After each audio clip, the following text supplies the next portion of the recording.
A paz do Senhor, sejam bem-vindos ao canal Recalculando a Rota. Sou seu irmão em Cristo, o pastor Davi Nascimento.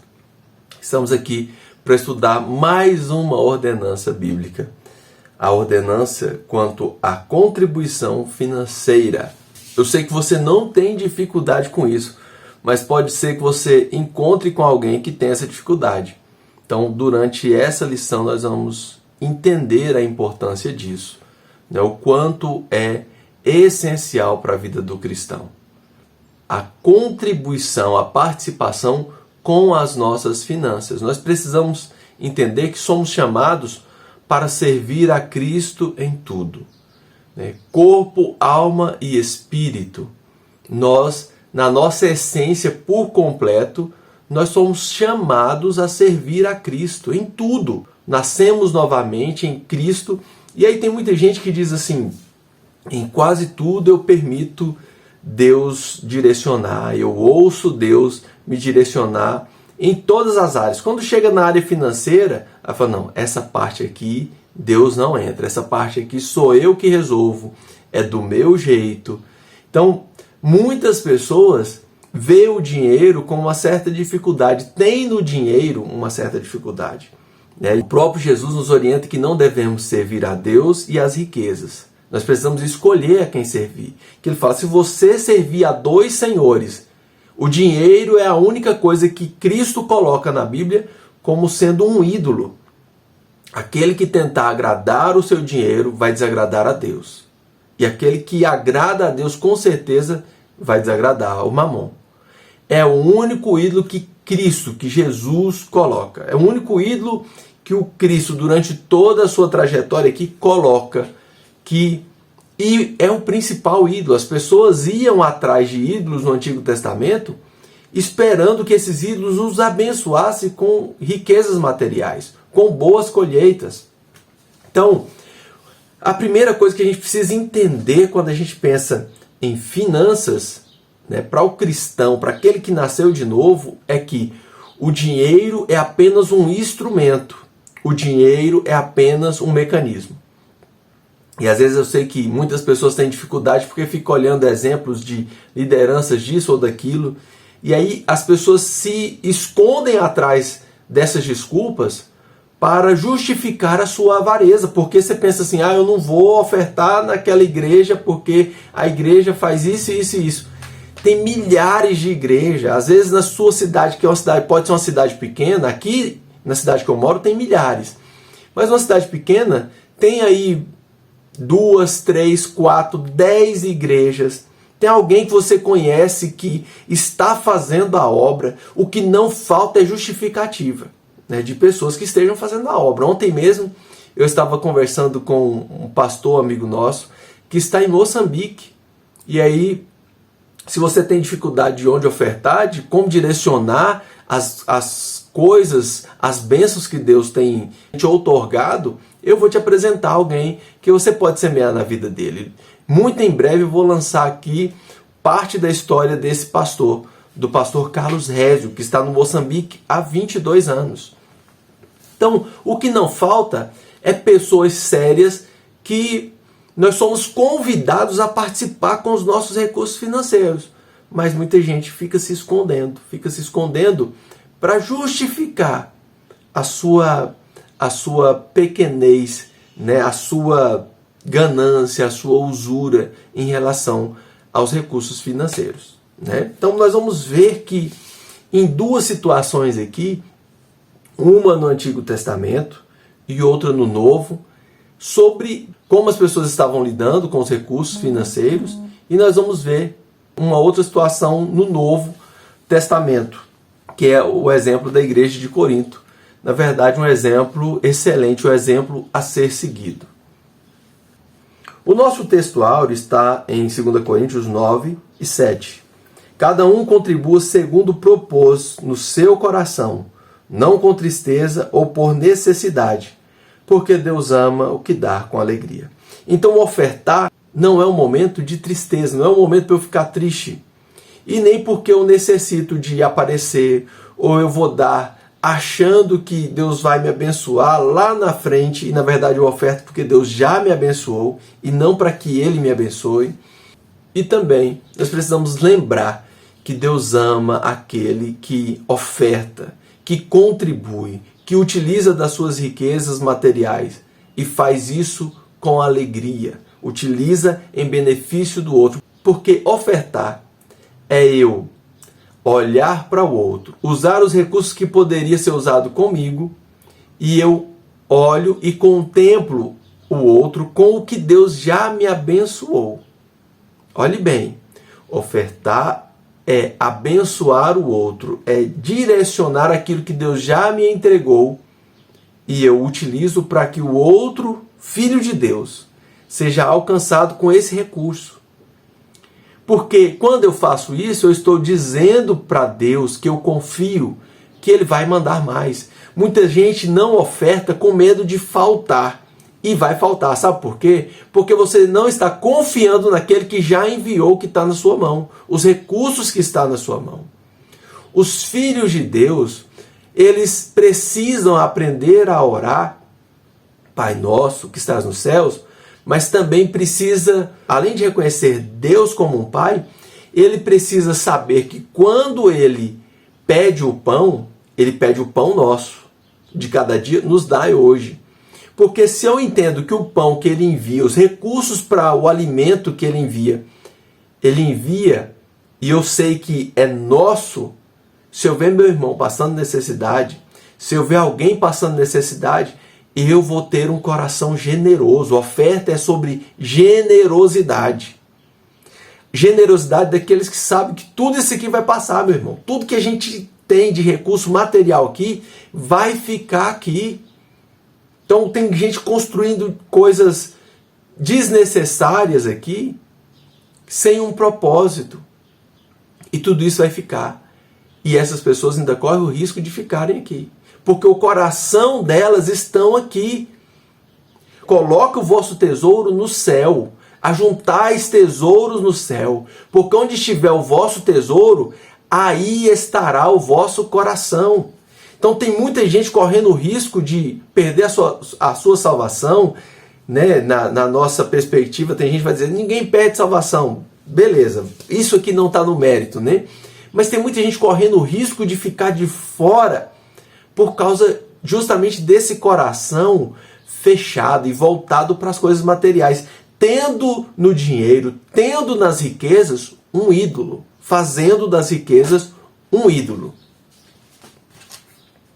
A verdade aplicada nos diz que dizimar e ofertar são ações norteadas não pela ideia de troca ou barganha, mas por princípio de adoração, gratidão, mordomia e fidelidade ao Senhor. Eu só oferto e dizimo porque eu sou grato. Eu só oferto e dizimo porque eu entendo que tudo aquilo que está na minha mão é um recurso que Deus confiou a mim. Assim como na parábola dos talentos, que o senhor daqueles 3 homens entrega uma quantidade de talentos, e talentos aqui, irmãos, é dinheiro, é recurso. Jesus está falando, ele entregou uma quantidade X de dinheiro para um, 2x para outro e 5x para outro, de dinheiro, de recurso para essas pessoas trabalharem com esses recursos. Então, esses são mordomos, quando eu entendo que não pertence a mim os recursos que estão, né, sobre os meus cuidados, e eles são de Deus, eu lido com o dinheiro com uma forma mais saudável. Então nós somos mordomos e ofertamos por sermos fiel ao Senhor. Nós temos liberalidade nas nossas finanças por sermos fiéis ao Senhor. Os nossos textos de referência se encontram em Malaquias 3 e o outro em 2 Coríntios 9. O texto de Malaquias 3 diz: trazei todos os dízimos à casa do tesouro, para que haja mantimento na minha casa. Depois fazei prova de mim. Diz o Senhor dos Exércitos: se eu não vos abrir a janela dos céus e não derramar sobre vós uma bênção tal, que dela vos advenham a maior abastação, ou seja, grande, bonança, muitas muitas bênçãos. E por causa de vós, repreendei o devorador, para que não vos consuma o fruto da terra, e a vide do campo vos não será estéril, diz o Senhor dos Exércitos. Esse texto de Malaquias, tanto de Malaquias quanto de Ageu, é interessante, muito importante. É muito importante que você leia, por exemplo, o texto de Ageu. Nós vamos encontrar nesses dois profetas que vivem um período pós-exílico. Eles retornam do exílio, a cidade está sendo reconstruída e o templo de Deus, o processo de culto está sendo abandonado. Inclusive, alguns sacerdotes, eles estão deixando a coisa meio desamparada, porque eles estão percebendo que não há um comprometimento. Eles, como não podem ter terra, eles não têm como se sustentar para que o culto seja restabelecido, para que o culto esteja funcionando, o culto de Israel ali esteja funcionando. Então, o texto de Malaquias como um todo vai apresentando as dificuldades das pessoas cultuarem e desse culto se manter. Nós vemos a exortação com pessoas, direcionada a pessoas que trazem a pior ovelha do rebanho, traz o coxo, traz a ovelha cega. Tipo assim, isso aqui não serve, eu não vou utilizar para nada. O que eu faço isso aqui? Vou ofertar. Já que não serve, já que eu não tenho como vender, não tem valor algum, eu vou ofertar.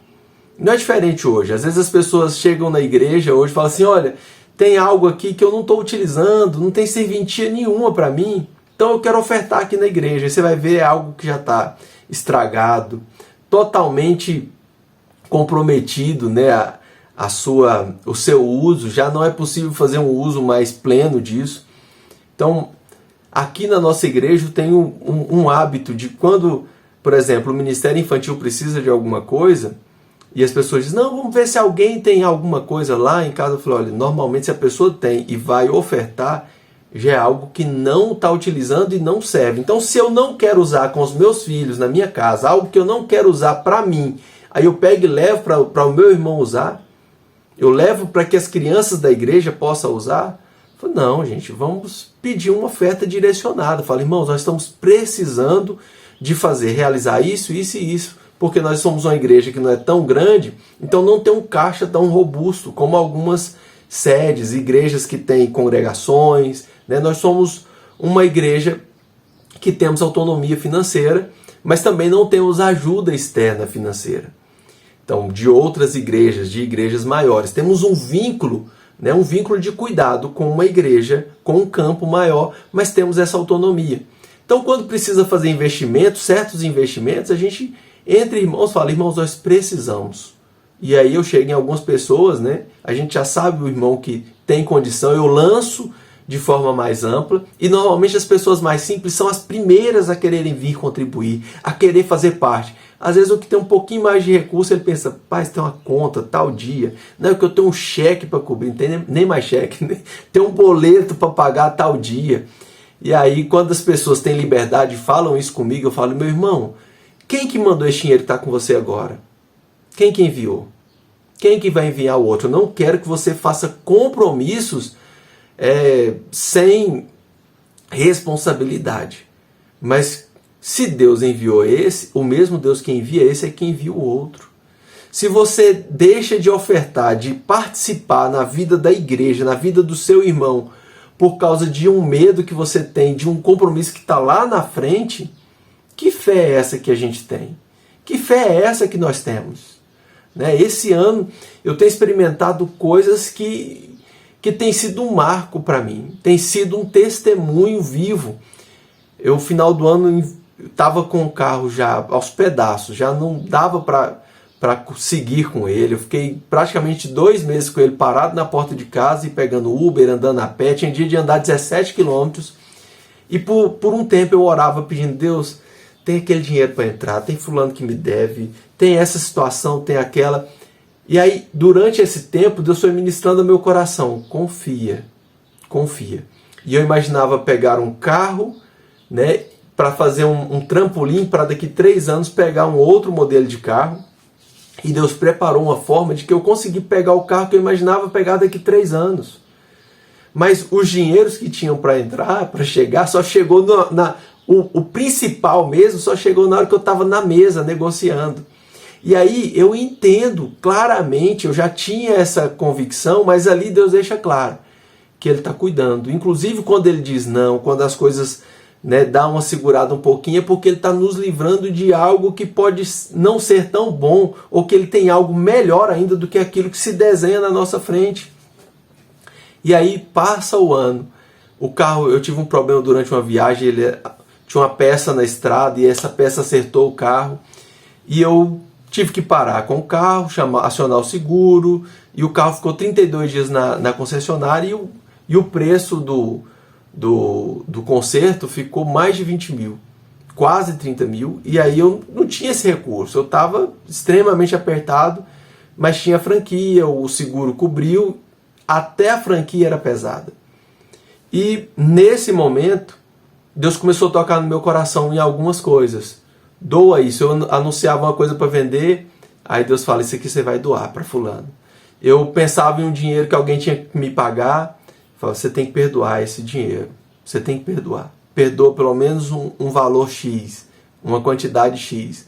Né? Aí eu sei que no momento, o fato é que no dia de pegar o carro, de ir lá quitar, o que para mim era impossível naquele momento, é um período que eu trabalho muito pouco no início do ano, eu trabalho como prestador de serviço, Deus supriu tudo isso. Então, quando a gente confia em Deus, sabendo que os recursos vêm dele, não estou falando da gente agir de forma irresponsável, não. Mas às vezes eu deixar de fazer algo por alguém achando que não, esse dinheiro vai faltar. Deus não deixará faltar. E nós vamos ver isso aqui em Coríntios 9. Então, é por isso que ele fala, trazei e façam prova de mim.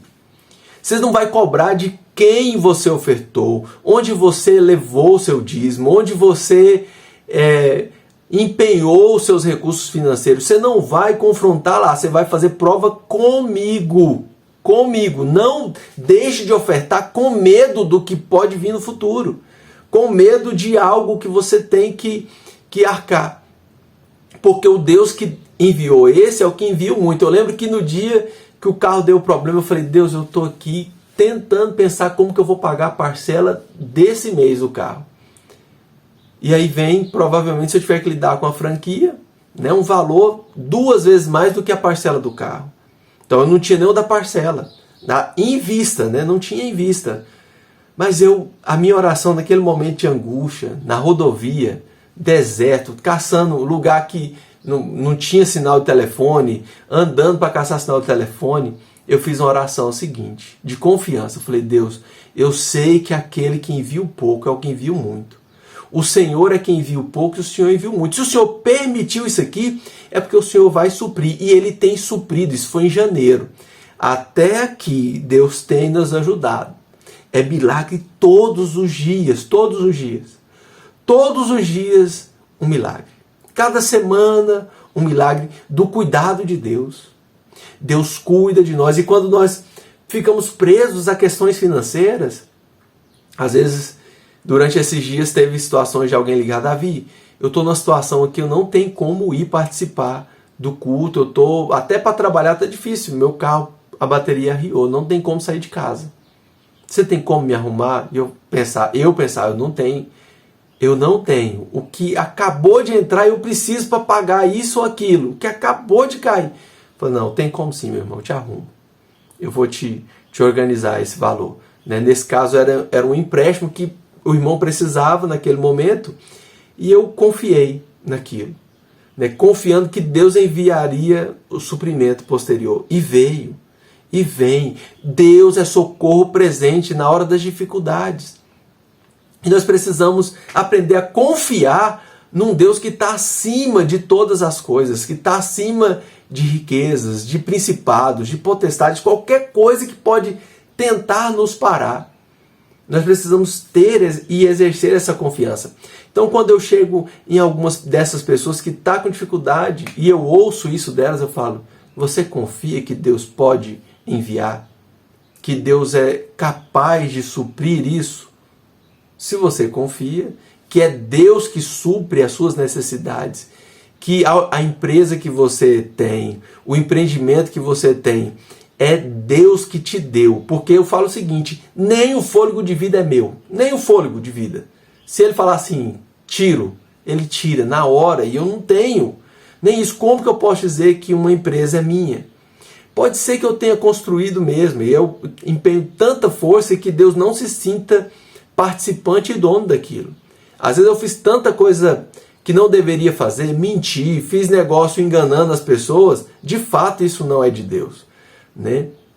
Mas se nós olharmos para as bênçãos que estão na nossa vida como algo que Deus já nos proporcionou, eu vou agir com liberalidade. Eu vou confiar para suprir as necessidades do meu irmão, suprir as necessidades da igreja que eu participo, né, dos investimentos que precisam ser feitos. E sabendo que eu posso fazer prova com Deus. Né? Deus não fala assim, vai lá e resolve, porque o seu pastor pode ser alguém falho. Ele pode ser que essa pessoa seja ingrata e não lembre dos tempos difíceis em que você estava junto, ombrando, participando, ajudando, cooperando. Mas Deus não se esquece. É por isso que a gente precisa fazer prova com Deus. O texto de Coríntios, o capítulo 9, esse texto é fantástico.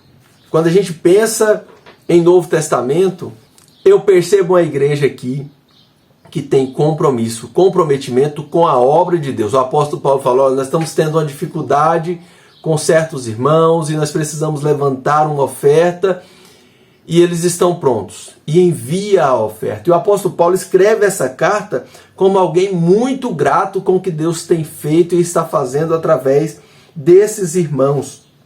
Né? Eles, irmãos que estão de prontidão e com ânimo para fazer isso, para ofertar. Quando o apóstolo Paulo fala de uma necessidade, eles estão prontamente dispostos a ofertar, a cooperar, a participar desse chamado a entender as dificuldades que a obra de Deus está enfrentando, que irmãos em outra região estão passando, e eles prontamente ofertam. E aí vem o versículo 6 que ele fala que o que semeia pouco também ceifará pouco, e o que semeia em abundância também em abundância ceifará. Então, se eu espero algo de Deus, né, como que eu posso esperar o muito de Deus se eu não estou disposto a também entregar o tudo que Ele me deu? E aí, quando eu falo tudo, não estou falando de agir de forma irresponsável, mas saber, inclusive, quando eu falo tudo, eu estou falando de como eu estou investindo esse dinheiro, como eu estou investindo esse recurso. Eu estou agindo com responsabilidade quanto a esse recurso, mesmo que não seja ofertando o que eu compro, o que eu visto, o que eu como, o que eu bebo. Às vezes eu uso esse dinheiro para fazer mal ao que é templo do Espírito Santo, ao corpo que Ele me entregou. Então, nós precisamos entender que colher muito é fruto de quem oferta muito, de quem semeia muito. E só semeia muito aquele que entende que toda semente pertence ao Senhor. Versículo 7, cada um contribua segundo propôs no seu coração, não com tristeza, nem por necessidade. Você não precisa ficar triste, nem achar que tem necessidade para isso, de contribuir, porque Deus ama o que dá com alegria, é o nosso texto áureo. Né? Deus é poderoso para tornar abundante em vós toda a graça, a fim de que, tendo sempre em tudo, toda a suficiência, superabundez em toda boa obra. Então vai ter sempre suficiente, e vocês vão estar sempre superabundando, fazendo bastante, toda boa obra. Essa é a dinâmica de quem entende que tudo que tem pertence a Deus, que todas as coisas pertencem ao Criador. E quando a gente tem esse coração e age com liberalidade, vai ter sempre toda a suficiência para superabundarmos em toda boa obra. Eu quero te chamar a atenção aqui para o versículo 10. Ele fala, ora, aquele que dá semente ao que semeia e pão ao que come, também multiplicará a vossa sementeira e aumentará os frutos da vossa justiça, para que em tudo enriqueçais, para toda a beneficência, a qual faz que por nós se deem graças a Deus. Então, através do que nós fazemos, né, dos benefícios que a gente realiza através desses recursos, Deus é glorificado através disso. Através dessas ações, Deus é glorificado. E aí, no versículo 9, ele diz que aquele que dá semente ao que semeia. Para confiar em ofertar, eu preciso ter isso em mente. Que a semente que eu tenho, a semente que eu plantei, que está produzindo, ele diz que ela é dada pelo Senhor. É aquele que dá semente ao que semeia e pão ao que come. Então, tanto para um investimento que o que semeia, ele está investindo. Daqui 2 meses, daqui 3 meses, ele vai estar colhendo. Então, é um investimento. Ele planta um grão, né, e a boa colheita ela dá 30, 60 e até 100 por 1. Então, tudo que eu faço bem feito, de acordo com a vontade de Deus, com a direção de Deus, isso tem um poder exponencial para crescimento. Quando trabalhamos com justiça, quando trabalhamos de acordo com os princípios estabelecidos por Deus, os princípios de justiça, de honra, esses investimentos, esses empreendimentos, ele tem potencial de uma semente, de produzir 30, 60 e 100 por 1. Agora, tem muita gente que não tem coragem de plantar, não tem coragem de investir tempo e às vezes fala assim, mas eu não prospero, as coisas não vão, porque você não teve a ousadia de pensar num plantio, em algo que é construído, porque as bênçãos, elas são separadas e colocadas como alguém que planta, alguém que investe, produz, espera, tem paciência. Então ele fala aqui de tanto um olhar de Deus, né, desse Deus que dá semente ao que semeia, aquele que tem visão empresarial, que tem visão financeira para avançar, para prosperar, porque às vezes a gente não prospera porque a gente não é o que tem, não é o que pega semente para plantar e cuidar dessa semente e preparar e envolver tempo, né? Muitas vezes nós somos só o que precisa de pão para comer. Estamos só atrás do pão para comer. Então ele é tanto aquele que dá recursos para o que vai investir, para o que pensa em avançar, quanto dá pão ao que come. Se você tem medo de ofertar, com medo dos seus empreendimentos não dar certo, quem dá semente é o Senhor. E ele não vai deixar faltar semente no seu celeiro. Vai ter sempre semente e vai ter sempre alimento. Se o seu medo é de passar fome, ele é o que dá pão ao que come. Então, é esse Deus, é desse Deus que nós estamos falando. Ele multiplicará a vossa sementeira e aumentará os frutos da vossa justiça. E Deus é glorificado. Nós praticamos as benevolências, né? Nós praticamos esses atos de ofertar, entendendo que esses recursos que Deus nos confiou, eles são meios de Deus abençoar o nosso irmão. É nessa consciência que o versículo 11 termina dizendo: a qual faz que por nós se deem graças a Deus. Deus é glorificado através da forma como lidamos com os nossos recursos, da forma como nós temos liberalidade para contribuir, para ofertar, para cultuar a Deus com os recursos financeiros que Ele nos confiou. Que essa palavra, que essa aula possa produzir frutos no seu coração e que eu e você possamos ser trabalhados pelo Espírito Santo todos os dias, a ponto de não sermos dominados pela avareza, pelo medo, pela insegurança, e essa insegurança faça com que nós deixamos de sermos participantes, coparticipantes dessa obra, desse movimento e desse mover que Deus realiza através da sua igreja. Um forte abraço e fique na paz.